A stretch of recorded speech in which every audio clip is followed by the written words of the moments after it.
important. So today we will discuss about the difference between peptidization and coagulation. Peptidization क्या है और coagulation क्या है?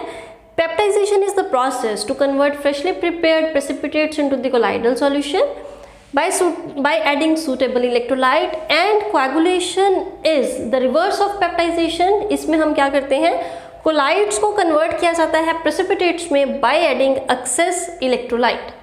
सो इनका मैकेनिज्म क्या है दोनों का, इसमें हम ऐसा कोई इलेक्ट्रोलाइट डालते हैं प्रेसिपिटेट्स वाले सॉल्यूशन में ताकि जो इलेक्ट्रोलाइट है that will be start absorbing on the surface of the precipitates. Clear?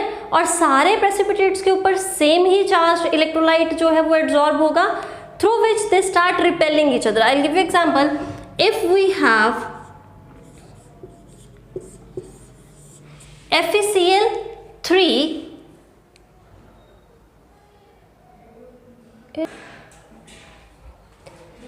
FeCl3 को हमने ऐड किया FeOH3 में.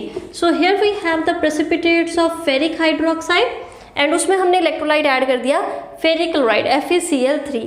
अब ये जो फेरिक हाइड्रोक्साइड के जो आयंस प्रेसिपिटेट्स हैं they will absorb Fe3 positive ions from this electrolyte. इस इलेक्ट्रोलाइट से ये क्या करेंगे, Fe3 पॉजिटिव आयन को अपने सरफेस के ऊपर एब्जॉर्ब कर लेंगे. तो सारे के सारे जो प्रेसिपिटेट्स हैं वो FeOH3 के ही बने हुए हैं. Like I will give you example. ये हमारे पास FeOH3 आयन है और इसके ऊपर सारे के ऊपर पॉजिटिव चार्ज आ जाएगा due to the absorption of Fe3 positive ions come from the electrolyte. तो सभी जो प्रेसिपिटेट्स होंगे they will carry the same charge and they start repelling each other. जब वो एक दूसरे को रिपेल करना शुरू कर देंगे so the precipitates will converted into the colloids. Precipitates कब बनते हैं, जब smaller molecules come together and start aggregating and settle down at the bottom.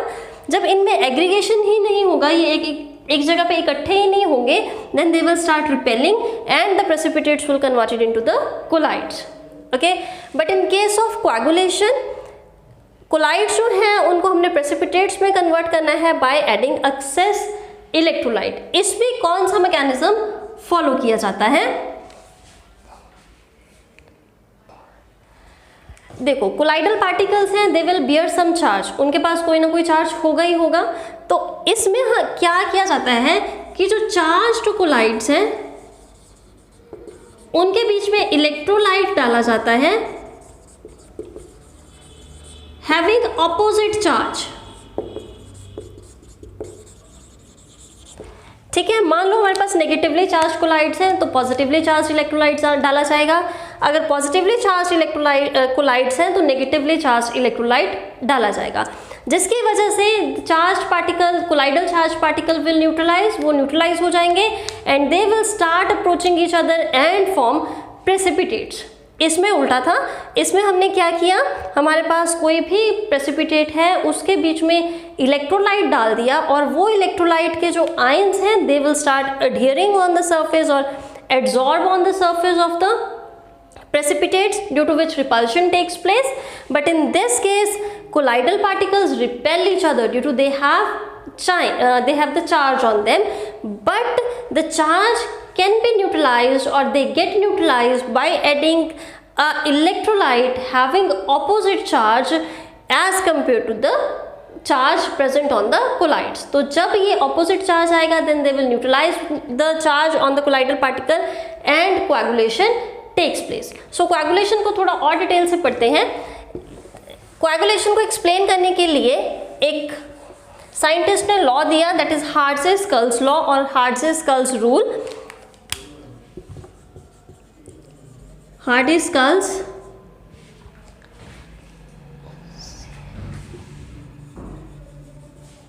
Law और रूल, इस पे उसने कहा क्या कहा कि हमें ऑपोजिट चार्ज्ड इलेक्ट्रोलाइट चाहिए required opposite charge electrolyte required to neutralize the charge present on colloidal particles.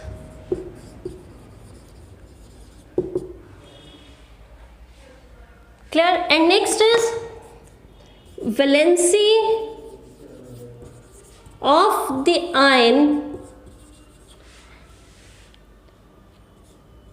It describes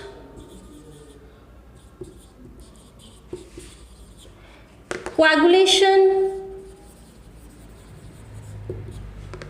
power of the electrolyte. Coagulation and flocculation are the same thing. ठीक है, कोलाइडल पार्टिकल्स के जो electrolytes के जो particles हैं, they will carry any charge, और उनके ऊपर कितना चार्ज है that will define there coagulation power. Larger the charge, जितना ज़्यादा चार्ज होगा more will be the coagulation power or flocculation power of electrolyte. Electrolyte की उतनी ही कोएगुलेशन पावर ज़्यादा होगी, उतना ही इजीली वो किसी भी कोलाइडल पार्टिकल्स को प्रेसिपिटेट्स में कन्वर्ट कर देगा. I will give you example.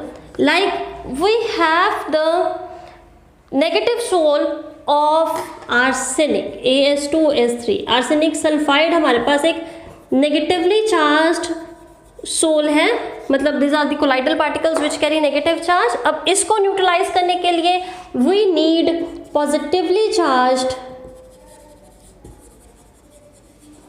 Electrolyte. So we have three type of electrolytes like Na positive, Mg2 positive and Al3 positive. अब इनमें से which one having a more flocculation value or which will having a more flocculation power, which carries larger charge, which is having more valency. So here aluminium के पास 3 positive charge है, मतलब aluminium की valency ज़्यादा है, तो this is having more flocculation power. That is why Al3 positive will advised to neutralize this arsenic sulfide which is negatively charged soul. तो ऐसे उसने हार्ड-स्कल्स रूल ने ऐसे एक्सप्लेन किया फ्लॉक्यूलेशन वैल्यू को, और कैसे इलेक्ट्रोलाइट्स जो है they help to neutralise the charge present on the colloidal particles. Okay,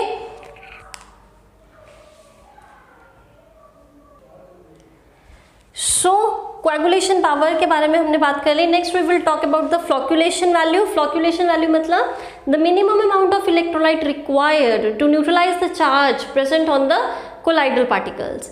जितनी ज़्यादा फ्लॉक्यूलेशन वैल्यू होगी उतना ही वो इलेक्ट्रोलाइट जो है उसकी कोएगुलेशन पावर कम होगी, मतलब रिवर्स है. Larger the value of flocculation value, larger the flocculation value, flocculation value जितनी ज़्यादा है कोएगुलेशन पावर उस इलेक्ट्रोलाइट की उतनी ही कम है. Okay, so here we are.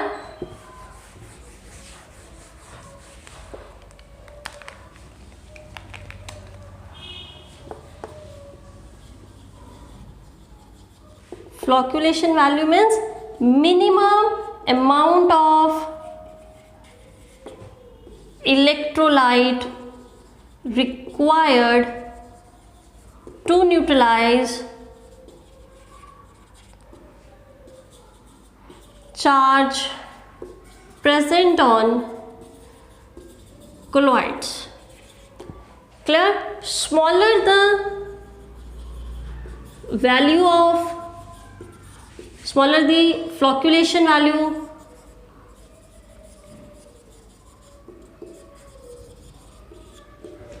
more will be the